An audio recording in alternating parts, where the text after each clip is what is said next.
Hello everyone and welcome back to another video here today from my phenomenal figures.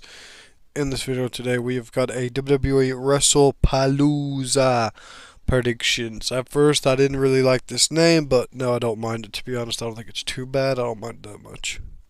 We have 5 matches announced for this show. On this image there's only 4. Of course we got the Drew Cody match as well that is going to be taking place. I hope that match is in the main event. We're going to talk about the whole show. We're going to talk about everything going on for the show, predicting it. I'm going to give you my opinion on whether I'm excited for this match. I'm going to give you my opinion on whether I think the booking, the build has been good for these matches. And yeah, I think this show should be good. Their first show on ESPN, they have this huge ESPN deal. Thank God I don't have to deal with that over here.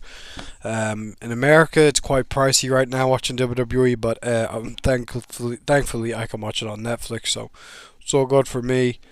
Yeah, so the show looks good though. I think it's an absolute stacked card. I think it's a very good card. Like Stephanie here, Io Sky could be a banger of a match. Brock Cena, that's a money match. Like, that is a massive box office match. The tag team match, Rollins and Becky versus Punk and AJ Lee. I'm really enjoying that feud. I can't wait for that match. Usos versus Braun Breaker, Bronson Reed, weakest match on the show, but it's still the Usos. Cody Rhodes versus Drew McIntyre should be an absolute banger. Two of the top main event stars of today going at it. I cannot wait for that match, but I think that the feud should have been given a few more weeks to build. I think it's been a very short feud, and I think that has been a huge mistake for this current feud right now. But anyways, here are the matches, just in a lineup, and let's get into the first match. Our first match is for the Vacant Women's Championship over on Monday Night Raw. Io Sky versus Stephanie. I think that the match should be a good match. I think it could be an absolute banger. But there is no story, there is no feud, there is no nothing here with this match. Like, other than, oh yeah, you know what, this is a match for the women's title. There's no feud, no build up, none of that. They shake hands on Raw. They don't even have a build. I think that they've built this kind of bad. I don't like what they're doing with this. Personally, I don't think I would have put Io Sky in this match. She just had the title. She lost it. I mean, fair enough, she maybe never got a rematch against Naomi, but I just don't know if I would have picked Io in this match. I think Stephanie's fair enough because she had the match clash in Paris. I personally would have went with someone like Bianca Belair. I think that would have actually just standed out a little more, and you maybe could have told a bit more of a story because Bianca hasn't had a title for a while. Io just had the title, just lost it.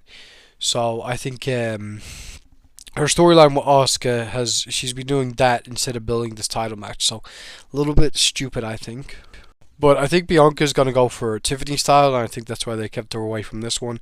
And I don't mind Io Sky. I'm a fan of Io Sky. I think she's incredible, great wrestler. So I am looking forward to this match. I think that they're going to lean into the Asuka storyline with Io at the moment. Basically, Asuka just isn't happy with Io for whatever reason, to where she has other friends like Rhea, for example. And Asuka's kind of like turning heel, I guess. I think she's kind of like face right now, but she was face when she returned, but now she's kind of turning heel, and she doesn't want Kyrie to be like helping Io because Io said, you know, I don't need your help, but then Rhea helps her. That's kind of the story. So I think that what's going to happen here is I think that Asuka is actually going to come out here, kind of maybe like try help Io. Maybe it'll be a bit like that.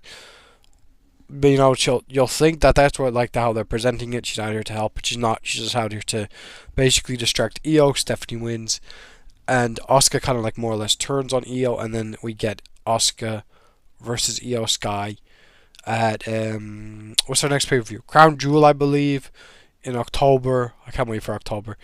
I love Halloween. In Australia. I can't remember exactly where it is in Australia again. I don't think it's Perth again they're going to, but somewhere in Australia. I am not too sure though.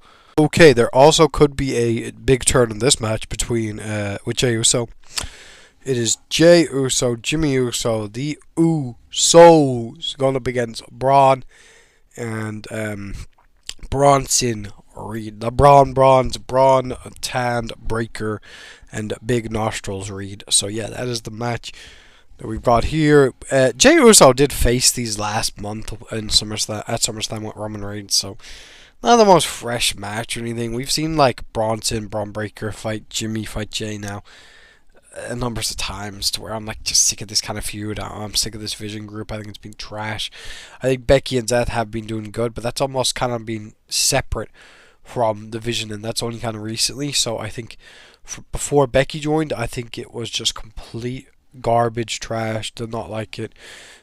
Becky joining now, she's kind of doing a separate thing with Rollins. And they've showed these walking in, but they haven't really showed them interact during the show. So I think Vision needs to kind of come as one collective, as one group again. Because right now it just feels like Braun Breaker, they're kind of just a tag team. They don't have Paul Heyman with them. They're kind of just going on their own for a tag team. And Becky and Seth are involved with Punk and AJ Lee. So I don't know. We kind of need to see them as a collective. I think that I would show them as a collective on Wrestlepalooza. Maybe they could be like just talking about a bit of a game plan or something like that. A little backstage segment. But my prediction for this is going to be that LA Knight, yeah, because he has been involved with Jey, so they're basically in a little feud right now. Jimmy's in the middle of it. I think LA Knight's going to come out, and he's going to basically like come out maybe to like try help. But, like Jimmy, maybe we get a new member or something with the Vision, I don't know. But, like, something like that. Or he might just come out and, like, basically cost the Usos straight up, right? It might not be intentional, but I'm going to predict that he comes out to help. Maybe Jimmy taken out, Jay's getting beat down. Or, like, sorry, Jay gets taken out, Jimmy's getting beat down by Braun Breaker. LA Knight comes out, tries to help a little bit. Referee's knocked out. They're kind of cheating a bit. Steel chairs. You get the point. They do this a lot in WWE. LA Knight's music hits. He comes out, and Jay is like, "Oh, what are you doing out here, Oos? What are you doing out here, Oos? We don't need your help. I don't want your help. Yeet, that kind of thing." And then basically they'll be in the ring. They'll be having an argument. Bronson. They take out the Usos. They take out LA Knight. Hits a spear or something like that. Tsunami. Bronson. Get the W. They walk away. Then they basically leave. It's right? Just Jimmy. It's just Jay and LA Knight are all in the ring, and basically Jey Uso just snaps out at LA Knight. He super kicks him. He takes him out. Jimmy's like, what's up, Us? Why are you doing this? He was out here to help us. Jay's like, man, get the hell off me. I don't want anything to do with LA Knight, and right now I don't want anything to do with you. And that is how that match ends. Let's get into the next one. Brock Lesnar versus the man you cannot see, John Cena. Big money match, but there has been no feud for this match at all. There has been absolutely no feud for this match at all. So, like, basically, it's like, oh, you know what? Brock Lesnar and John Cena, yeah, you'll talk about each other, but not to face to face. Like, this feud has been absolute trash, non-existent garbage. About to say, I don't want to curse, but anyways, yeah, it's just been bad. It's just been really bad. So, yeah, I hope that the match is good though, but there has been absolutely no feud.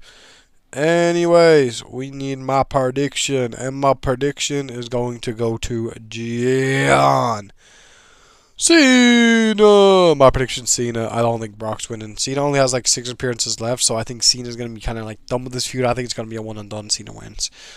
Alright, the next match is probably the match that I'm looking forward to the most. This and the main event. Well, I think it's going to be the main event. Anyways, we're going to get to that match after.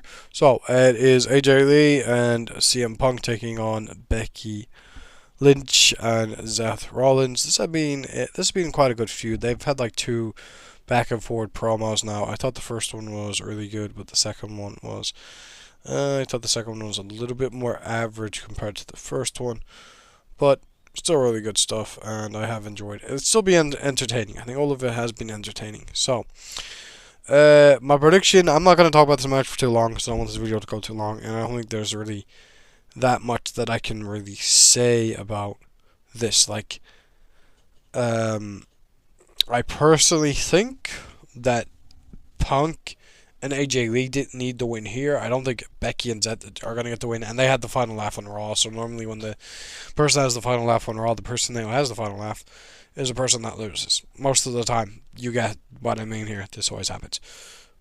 I think Punk and AJ Lee are going to win this. They're my prediction. I don't see Becky and Zed winning. AJ Lee just returned. They're going to give her the win, and Punk has lost everything to do with Rollins this year, so I think he has to win one. He has to at least win one thing over Rollins before he gets the title. I honestly want Punk and AJ Lee to win. Then we can get at Crown Jewel. Just crown Punk as new champion and crown AJ Lee as the new champion. Literally, that is just the perfect way to do this. I'm sorry. Punk versus Seth Rollins, single match. Punk wins. Fuck Seth Rollins. Just get the title off him. I cannot watch that guy with the title anymore. And Becky, I've been enjoying her work, but I think it's a time that her title reign comes to an end. So, yeah. Okay. It is time to talk about our main event. Cody Rhodes. Well, I hope this is the main event. Cody Rhodes versus Drew McIntyre for the WWE Undisputed Championship. I personally think that this match should have happened like at Crown Jewel. I don't understand why we just had to rush this for Wrestlepalooza. If you wanted the one last match just to fill the time, Tiffany, Jade, Nia Jax, perfect match to add in. Tiffany doesn't really get that many title defenses, and it would also add another women's match to the show. And we could have just had Brock versus Cena main event, and that would have been a perfect main event. But, no, they didn't do that. I don't know if the Nia Jax, Tiffany Stratton Jade match will make the show, but if that does, my prediction is going to be Tiffany retains her title. Back to this match. There has been no feud for this, no build. Drew Claymore threw him through a table once, then mentioned him, said he wanted the title, asked for an update on Cody. Cody came back. Cody says, I want a match with you, Drew. That's it. I personally hope that the way that this ends, and I'm sorry, people will be disappointed, but I want this match to end. Randy Orton comes out, just absolutely snaps. He goes berserk. He goes crazy. He punts. He comes out here. RKO's Drew. RKO's Cody Rhodes. Punt kicks the both of them. DQ. And then we just get a shot. Here Randy Orton is back. He holds up his title, the Undisputed Championship. And that is how the show ends. Just think about how good that would be, though. Like, I just think that would just be so worth the moment. I couldn't care if it's a DQ and that ends. I just think that's a good ending. Because I personally think, right, here's what I think. I think WWE has kind of booked themselves into a bad situation. If Drew McIntyre loses another match, he loses another major title match, this guy is just a jobber at this point. He always says that I'm gonna win. I'm dominant. He's an absolute beast, though. Sometimes he does win, and I think Drew McIntyre should be bucked like the best guy in the company. But they don't buck him like that. It's a joke, right? I think that Drew has to win this if they are doing a winner. If Drew does not win this, I'm so done. Cody Rhodes, right? Cody Rhodes beating Cena has already made him into a big main event player. He already is a main event player, so I don't think it's a bad thing if Cody loses the title. First, who cares? It's against Drew McIntyre. He's an absolute beast, man. It doesn't mean it doesn't make Cody look weak at all, in my opinion. But my prediction is going to be Cody Rhodes. I think Dr. Libations is going to walk out with this title. Cody Rhodes is going to win. I hope that the DQ does happen with Randy Orton, but I do not think it is going to happen. And I have one more thing to say before I do end this video. I do think that The Rock could just show up and he might come out. Maybe Cody will hold up the title. Cody will just be celebrating. The Rock comes out. Basically, maybe just looks at the Cody. And maybe he does like the throat thing, like the slit of the throat. Basically meaning that he is going to come after Cody one day. So yeah, I think that we could get The Rock since it is on ESPN, but you never know. It's always like a 50-50 chance with The Rock. Actually, probably even lower than that, but it is what it is. Probably like 10% he'll show up, 90% he won't. So yeah, my flaw figures out. Thanks for watching.